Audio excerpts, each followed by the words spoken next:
ہے اندر جا کے دستک دی، اندر سے آواز آئی آ جا، دروازہ کھلا۔ فاروق اعظم نے جیسے نظر ڈالی تو کیا دیکھا؟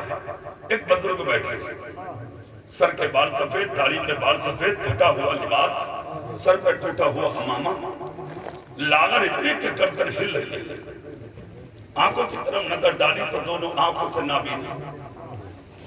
اللہ کی قسم فاروق اعظم نے دیکھا تو آنکھیں آنسوؤں میں ڈبانے لگی۔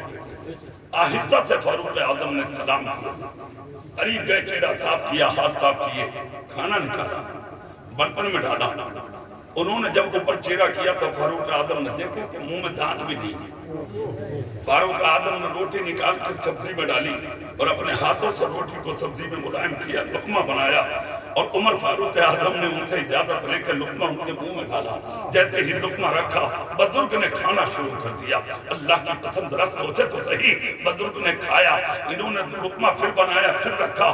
جب کھلاتے رہے عمر، کھاتے رہے بزرگ، جب بزرگ شکم سیر ہو گئے تو انہوں نے ہاتھ کا اشارہ کیا۔ فاروق اعظم نے اپنے آپ کو روکا، ان کا چہرہ صاف کیا، برتن صاف کر کے جھولی میں ڈالے۔ فاروق اعظم دبی آواز میں بولے، اجازت دیں، جانا چاہتا ہوں۔ کھانے والے نے کہا بعد میں جانا، پہلے یہ بتا کہ تو ہے کون؟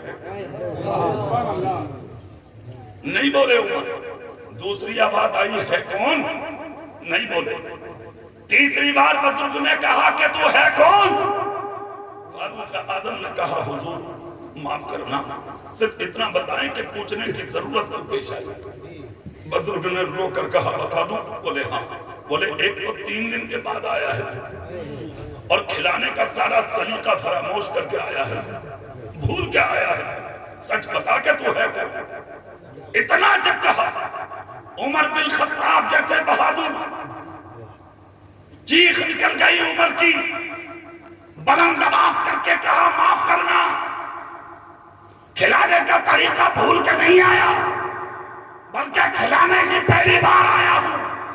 کہا مطلب؟ کہا حضور جو 3 دن پہلے آتے تھے ان کا انتقال ہو چکا ہے، نام ان کا ابو بکر صدیق تھا، میں نے آپ کی چوکھٹ نہیں دیکھی تھی، میں تلاش کرتا کرتا یہاں تک پہنچا ہوں، مجھ سے کھلانا اس لیے نہیں آیا کہ اس کام کو ابو بکر انجام دیتے تھے، آج یہ کام عمر کے حصے میں اللہ کے کرم سے آیا ہے، کھلانا اس لیے نہیں آ رہا کہ آج عمر پہلی بار آیا ہے، جب کھلانے بار بار آؤں گا تو سارا سلیقہ عمر کے حصے میں آ جائے گا، مجھے معاف کر دیجئے۔ جو 3 دن پہلے آتے تھے وہ ابو بکر تھے، جو آج آیا ہے یہ عمر ہے۔ خدا کی قسم اتنا جب سنا تو اس بزرگ نے کہا تھا عمر اب سمجھ میں آیا کہ پھر وہ ابو بکر تھے۔ ارے سن ابو بکر، یہ ارے سن عمر فاروق، یہ تو ہے کہ تو نے پہلے کی دن آ کے ایک وقت کا کھانا کھلا کے مجھے اپنا نام بتا دیا کہ میں عمر ہوں۔ ارے وہ صدیق تھے جنہوں نے 2.25 سال کھلا کے آج تک مجھے اپنا نام نہیں بتایا تھا کہ میں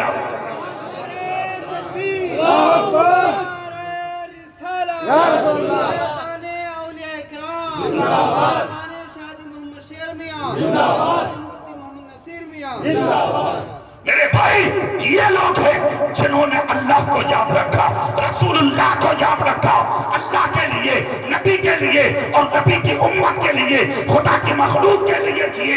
اللہ نے ان کو اتنا زندہ کیا، اتنا اونچا کیا کہ لوگ اپنی نسلوں کو بھول گئے مگر آج تک عمر فاروق کو نہیں بھولے۔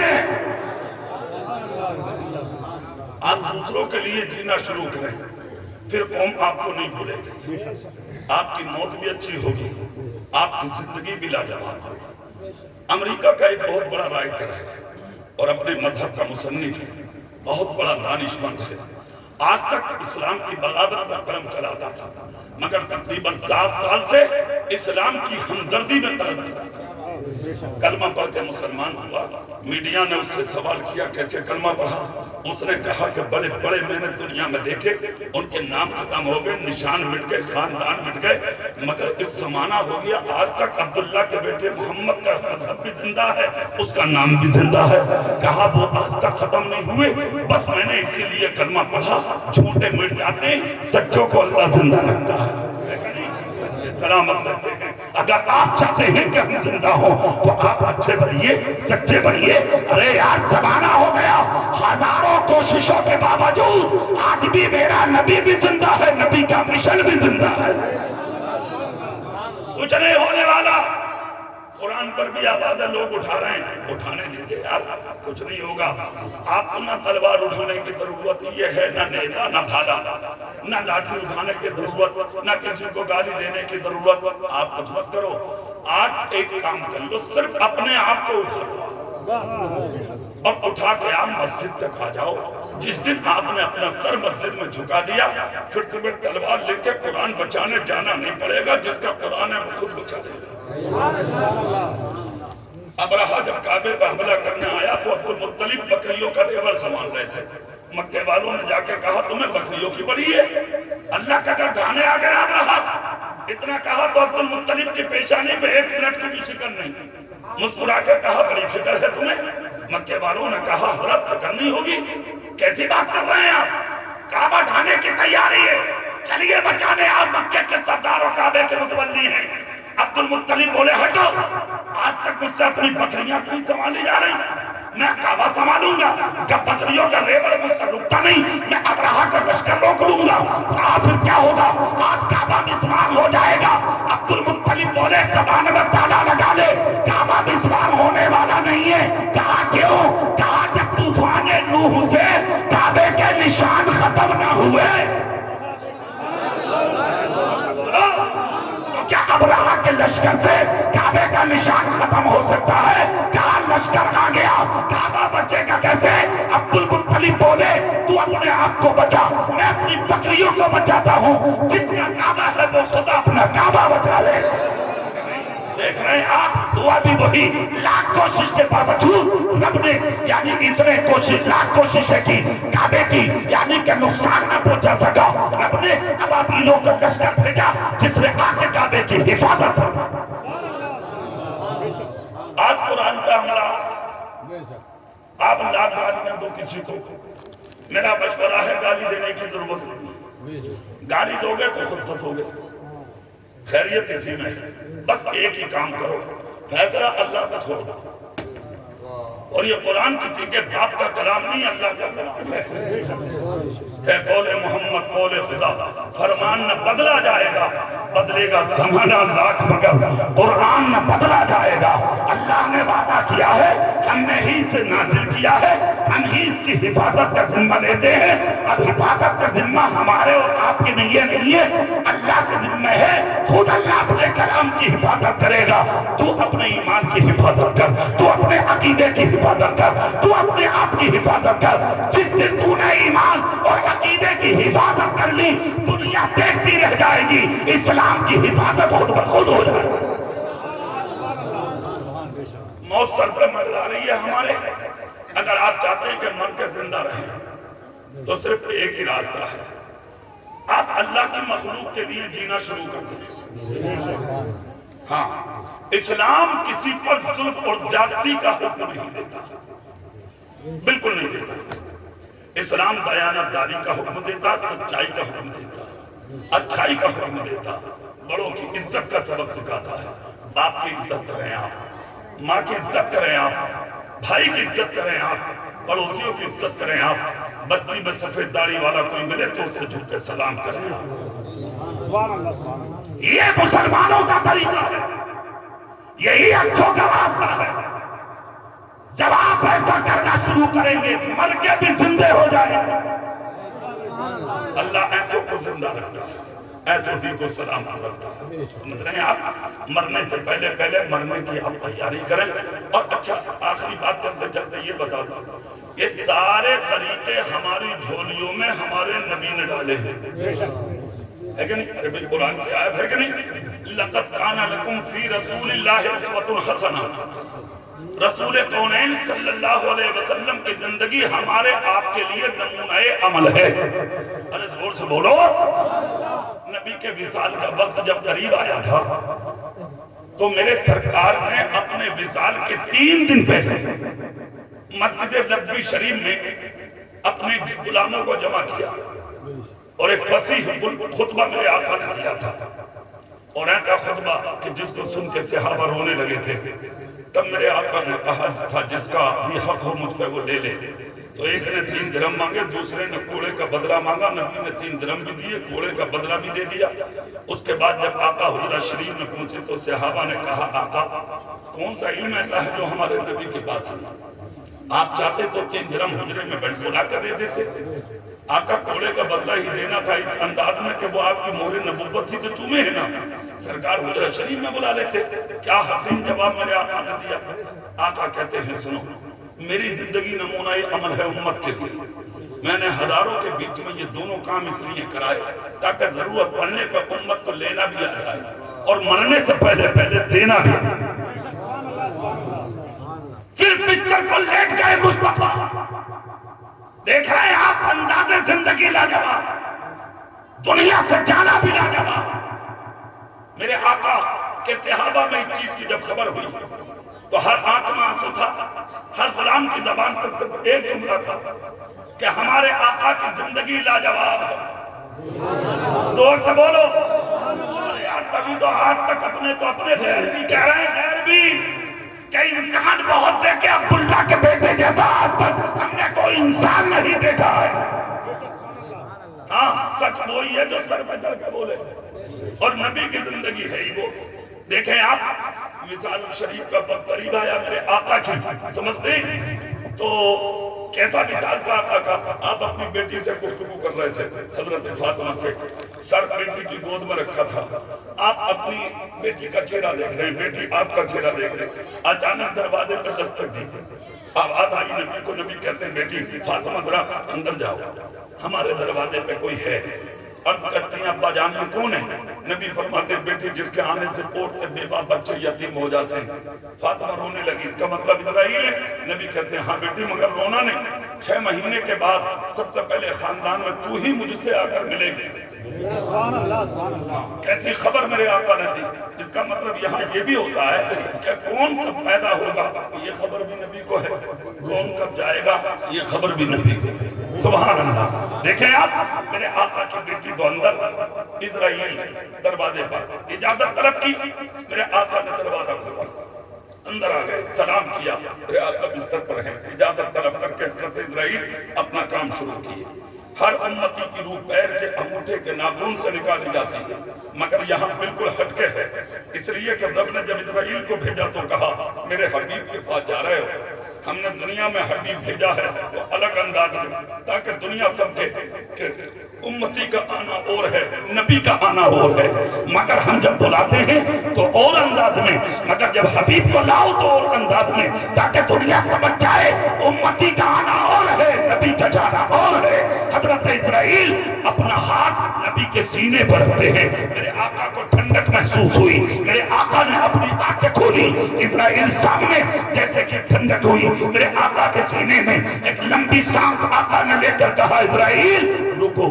جب وقت ندا, ایسے وقت جب روح نکالی جاتی ہے تو کیا انسان کو تکلیف ہوتی ہے؟ اسرائیل کہتے ہیں ہاں آقا بہت تکلیف ہوتی ہے. میرے آقا کہتے ہیں اسرائیل کام روکو, اللہ سے وعدہ لو, آج جتنی تکلیف چاہو مجھ محمد کے سینے پہ دے دو, مگر قیامت تک میرے غلاموں کو تکلیف نہیں ہونا چاہیے. خدا کی قسم دنیا میں آئے تب تمہیں یاد رکھا, دنیا میں رہے تب تمہیں یاد رکھا, دنیا سے چلے تب تمہیں یاد رکھتے. اللہ کی مشیت بولی اے میرے حبیب جو آپ کا ہوگا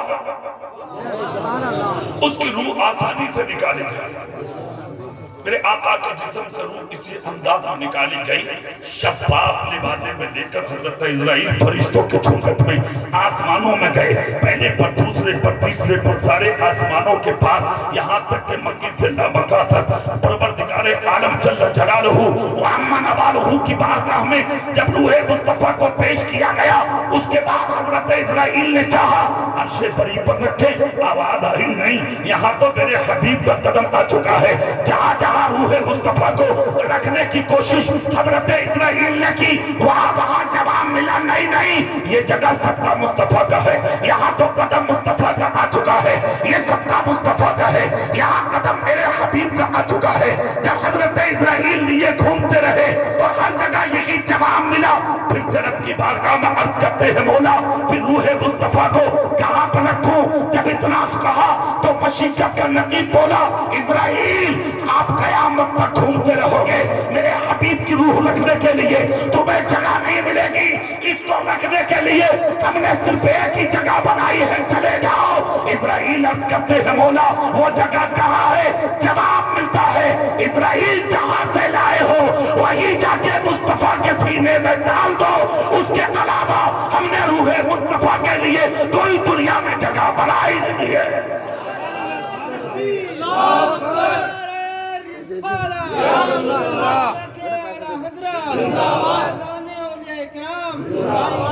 میرے بھائی سنیے، میرے آقا کے جسم میں روح دوبارہ ڈالی گئی، 3 دن تک آقا کا جنازہ رکھا رہا، یک بعد دیگر لوگ آئے نماز جنازہ ادا کی۔ اب سنیے میری اور آپ کی نماز جنازہ اقارب کی ہوتی ہے، انداز یہ ہوتا ہے کہ آدمی نیت باندھ کے بشکل نماز دعا کرتا ہے مغفرت۔ نبی تو زندہ ہے، زور سے بولو نبی تو زندہ ہے۔ نماز جنازہ تو پڑھی لوگوں نے مگر انداز کرتا کیا پڑھا گیا نبی کی نماز میں؟ یہ بھی تو ایک سوچنے والی بات ہے نا بھائی، آپ مغفرت کی دعا مردے کی کر رہے ہیں اور یہاں تو زندہ ہے سب، امام الانبیاء ہے سب، اب کیا پڑھیں گے آپ؟ اب سنیے نبی کی نماز جنازہ جو پڑھی ہے صحابہ نے، وہ انداز کیا تھا؟ جو آتا ہاتھ باندھ کے کھڑا ہوتا، پڑھ پڑھ کے چلا جاتا، فردن فردن منفرد اعتبار سے لوگوں نے نماز جنازہ ادا کی۔ نبی کے جنازے کا امام کوئی نہیں بڑھا، اس کی وجہ یہ تھی کہ امام الانبیاء بنا کے خدا نے تمہارے میرے نبی کو بھیجا تھا۔ خدا کی قسم انداز یہ تھا نماز کا، جو آتا تھا نیت باندھ کے کھڑا ہوتا تھا، اس انداز میں نماز پڑھتا تھا۔ الصلاۃ والسلام علیک یا رسول اللہ، الصلاۃ والسلام علیک یا نبی اللہ، الصلاۃ والسلام علیک یا حبیب اللہ۔ 3 دن تک نبی پر درود و سلام پڑھ کے حضرت عائشہ صدیقہ کے حجرے میں میرے آقا کو جب قبر میں اتارنے کے لیے چلے تو قبر میں اتارنے والے علی تھے اور حضرت عباس کے 2 بیٹے تھے جو قبر میں اترے، جو بازی کی جانب وہ حضرت عباس کے 2 بیٹے، سرہانے کی جانب ابو طالب کے بیٹے علی ہیں، سر پکڑ کے نبی کو قبر میں اتار رہے ہیں۔ جب قبر میں اتارا، قبر مکمل ہوئی، علی کی آنکھ سے آنسو نکلے، لوگوں نے کہا علی رو کیوں رہے ہو؟ تو مولا علی کہتے ہیں اب روکنا چاہتا ہوں، اپنے آپ کو روکا نہیں جاتا، دل چاہتا ہے بس اپنے آپ کو یہی مصطفیٰ کی گود میں ڈال دوں، جس کے بغیر کھانا اور پینا پسند نہیں آتا تھا، اب اس کے بغیر زندگی کیسے گزاروں گا؟ جب اتنا کہہ کر علی روئے، خدا کی قسم قبر کے اوپر جو لوگ کھڑے تھے ان سب نے کہا علی کسی محتاج کے پاس نہیں، تم تو مختار کے قریب کھڑے ہو، چہرے سے کا پردہ ہٹا کے آپ چہرہ دیکھ کیوں نہیں لیتے؟ بے ساختہ مولا علی نے سمجھا ہاں ہاں مجھے ایسا کر لینا چاہیے، قریب آ گئے، اپنے ہاتھ سے نبی کے چہرے سے پردہ ہٹایا، نبی کے چہرے سے کپڑا ہٹایا، نبی کے چہرے سے کفن ہٹایا، جیسا کہ کفن ہٹایا مصطفیٰ کے چہرے پہ مسکراہٹ تھی، نبی کے لبوں پہ تبسم تھا، میرے آقا کے لب حرکت میں تھے، بریلی سے اعلیٰ حضرت پکار اٹھے، پتلی پتلی گلے قدس کی پتیاں ان لبوں کی نزاکت پر لاکھوں سنا۔ خدا کی قسم مولا علی نے کہا ارے کون ہے جو عمر کے دعوے کو باطل قرار دے گا؟ آج تک عمر مکے میں کہتے، مدینے میں کہتے گھوم رہے تھے میرا نبی زندہ ہے، میرا نبی زندہ ہے، میرا نبی زندہ ہے۔ اے لوگوں جو عمر نے کہا تھا وہ خدا نے حق کر دیا۔ کہا علی ہوا کیا؟ کہا جسے عمر کے دعوے پر یقین نہ ہو وہ آ کے دیکھ لے، میرا رسول زندہ ہے، میرا نبی زندہ ہے، میرا آقا زندہ ہے۔ کہا کیا کہہ رہے ہو؟ کہا سچ کہہ رہا ہوں، آ کے دیکھ لو، جسے یقین نہ ہو وہ قبر میں اترے۔ کہا علی جلدی سے دیکھو نبی کیا کہہ رہے ہیں۔ مولا علی نے جب کان لگایا تو نبی کے لبوں سے آواز آ رہی ہے رب حبلی امتی، رب حبلی امتی، رب حبلی امتی۔ اتنا جب مولا علی نے لوگوں کو سلایا ہر آنکھ میں آنسو تھا، لبوں پر ترانہ گونجا، لاکھوں سلام ہو اس پیغمبر پر جس نے نہ دنیا میں آتے امت کو بھلایا ہے نہ قبر میں جاتے امت کو بھلایا ہے۔ جب اس عشق کی عکاسی بریلی میں آئی تو عشق کے امام نے اٹھایا قلم اور لکھ کر چلے گئے یا رسول اللہ تو زندہ ہے واللہ، تو زندہ ہے واللہ، میری چشم عالم سے چھن جانے والے۔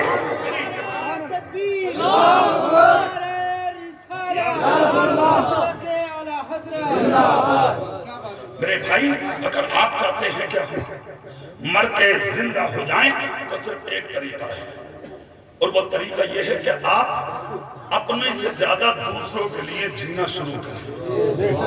زور سے بولیں، باپ کا خیال، ماں کا خیال، بھائی کا خیال، بہنوں کا خیال، اپنے بچوں کا خیال، خاندان کا خیال، رشتہ داروں کا خیال، ہو سکے تو رشتہ داروں کی جوان بیٹیوں کا خیال۔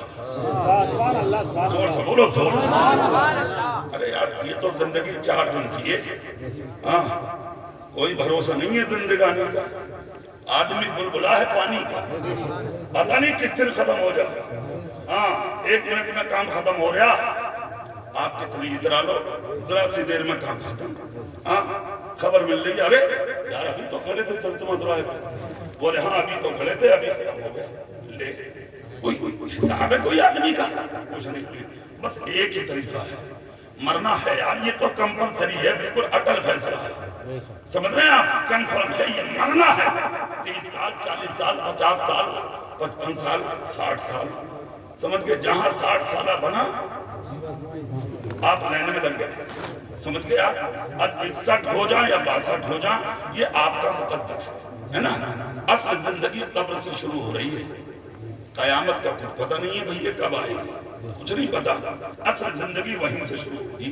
خیریت اسی میں ہے، اگر مکان سنوارنا ہے تو یہ تو ٹھیک ہے، جیسے چل رہی ہے چلاؤ، صحیح ہے، بس سمجھ رہے ہیں آپ؟ اصل مکان وہی ہے۔ اگر آپ چاہتے ہیں کہ روشنی رہے، مکان لمبا اور چوڑا رہے، اور قبر میں لیٹے لیٹے میں اپنے نبی کا روضہ دیکھوں، تو اپنا سینہ نبی کی محبت کا مدینہ ماتوں میں سجدوں کی طلب پیدا کر لے۔ اپنے لیے تو جی رہے ہو، دوسروں کے لیے جینا شروع کر دو، قرآن سینوں میں سجاؤ، ماتوں میں سجدوں کی طلب پیدا کرو، اپنی بہن بیٹیوں کا خیال رکھو، سب کا خیال رکھ کے اپنی زندگی کو گزارو، سمجھ گئے آپ؟ اگر آپ کی زندگی دوسروں کے لیے گزرے گی، آپ بہت کامیاب رہیں گے، بہت کامیاب رہیں گے، اتنے کامیاب رہیں گے کہ آپ تو مر جائیں گے، آپ مر کے بھی زندے ہیں۔ موت وہ ہے کہ جس کا کرے زمانہ افسوس، یوں تو دنیا میں سبھی آئے ہیں مرنے کے لیے۔ میں نے لمبی تقریر کر لی، اگر دوران گفتگو کی خطا ہو گئی ہو اللہ معاف فرمائے، آمین۔ وآخر دعوانا ان الحمدللہ رب العالمین۔ السلام علیکم ورحمۃ اللہ وبرکاتہ۔ اور